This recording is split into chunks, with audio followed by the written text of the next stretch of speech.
வணக்கம். காலை நேர பிரதான செய்திகளின் ஊடாக நர்மதா சிறையில் முதலில் தலைப்பு செய்திகள். நாட்டில் நடைமுறையாக போகும் புதிய தடை சட்டம். கோழி இறைச்சியின் விலை தொடர்பில் வெளியான தகவல்.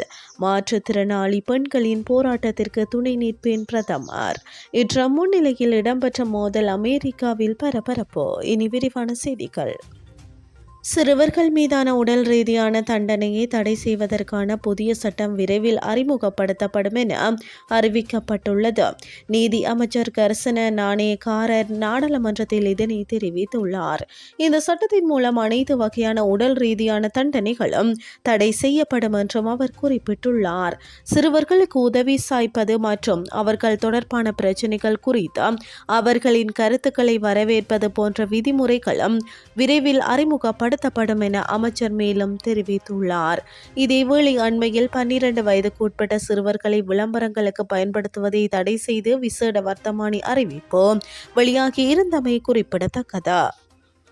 சந்தையில் கோழி இறைச்சியின் விலை தற்போது படிப்படியாக அதிகரித்து வருவதாக அகில இலங்கை கோழிப்பண்ணை வர்த்தகர்கள் சங்கத்தின் தலைவர் மாதலை ஜெயசேகர தெரிவித்துள்ளார். கொழும்பில் நடைபெற்ற ஊடகவியலாளர் சந்திப்பில் கலந்து கொண்டு கருத்து தெரிவிக்கும் போதே அவர் இதனை குறிப்பிட்டுள்ளார். இது தொடர்பில் அவர் மேலும் தெரிவிக்கையில், நாடளாவிய ரீதியில் எதிர்வரும் புத்தாண்டு பண்டிகை காலத்தில் கோழி இறைச்சி மற்றும் முட்டைகளின் விலை அதிகரிக்கும். அத்துடன் கோழி தீவன பற்றாக்குறையால் கோழி இறைச்சி மற்றும் முட்டைகளின் விலை அதிகரித்து வருகிறது என அவர் தெரிவித்துள்ளார். இதேவேளை நாட்டில் தற்போது நிலவும் தேங்காய் தட்டுப்பாடு காரணமாக பல உள்ளூர் தேங்காய் எண்ணெய் உற்பத்தி நிறுவனங்களும் மூடப்பட்டுள்ளதாக தெரிவிக்கப்படுகிறது. பார்வையற்ற மாற்றுத்திறனாளிகள் உட்பட மாற்றுத்திறனாளி பெண்கள் வாழ்வதற்காக அவர்களின் போராட்டத்திற்காக தாம் முன் நிற்கப் போவதாக பிரதமர் கரணி அமரசூரிய தெரிவித்துள்ளார். சர்வதேச மகளிர் தினத்தையொட்டி நாடாளுமன்றத்தில் ஏற்பாடு செய்யப்பட்டிருந்த இலங்கை பார்வையற்றோர் சம்மேளனத்தின் கொடியேற்றம் நிகழ்ச்சியில் கலந்து கொண்டு கருத்து தெரிவிக்கும் போதே பிரதமர் இதனை தெரிவித்தார். பார்வையற்ற மாற்றுத்திறனாளிகள் உட்பட மாற்றுத்திறனாளிகள் பெண்கள் தங்கள் தொழிலை பாதுகாக்கவும் தங்கள் பாதுகாப்பிற்காகவும் தங்கள் உரிமைகளை பாதுகாக்கவும் தினமும் போராடி வருவதாக இதன்போது பிரதமர் கூறியுள்ளார்.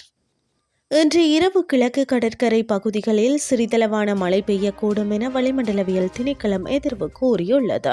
அந்த வகையில் காலி, மாத்தறை, களுத்துறை மற்றும் ரத்தினபுரி மாவட்டங்களின் சில இடங்களில் மாலை அல்லது இரவில் மழையோ அல்லது இடியுடன் கூடிய மழையோ பெய்யக்கூடும் என தெரிவிக்கப்பட்டுள்ளது. மேலும் நாட்டின் பல இடங்களில் காலை வேளையில் பனிமூட்டம் நிறைந்து காணப்படும் எனவும் தெரிவிக்கப்பட்டுள்ளது. இதேவேளை எதிர்வரும் 10, 11 திகதிகளில் தற்போது நிலவும் வெப்பமான வானிலை தற்காலிகமாக மாற்றமடையக்கூடும் என வளிமண்டலவியல் திணைக்களம் எதிர்வு கூறியுள்ளது. இனி வெளிநாட்டு செய்திகள். அமெரிக்காவில் ஜனாதிபதி டொனால்ட் ட்ரம்ப் முன்னிலையில் பிரபல தொழிலதிபர் எலோன் மஸ்க் மற்றும் வெளியுறவு செயலாளர் மார்க் ரூபியோ இடையே மோதல் இடம்பெற்றதாக ஊடகங்கள் தகவல் வெளியிட்டுள்ளன. அமெரிக்க அரசின் பல்வேறு துறைகளில் பணியாளர்கள் குறைப்பு நடவடிக்கை மேற்கொள்ளப்பட்டு வருகிறது. ஆனால் வெளியுறவு துறையில் மட்டும் ஊழியர்கள் பணி நீக்கம் செய்யப்படவில்லை என கூறப்படுகிறது. இது தொடர்பாக எலோன் மஸ்க் வெளியுறவு செயலாளர் மார்க் ரூபியோ இடையே கருத்து வேறுபாடு நிலவுவதாகவும் சொல்லப்படுகிறது. இந்த நிலையில் வெள்ளை மாளிகையில் ஜனாதிபதி ட்ரம்ப் தலைமையில் அண்மையில் அமைச்சரவை கூட்டம் நடந்தது.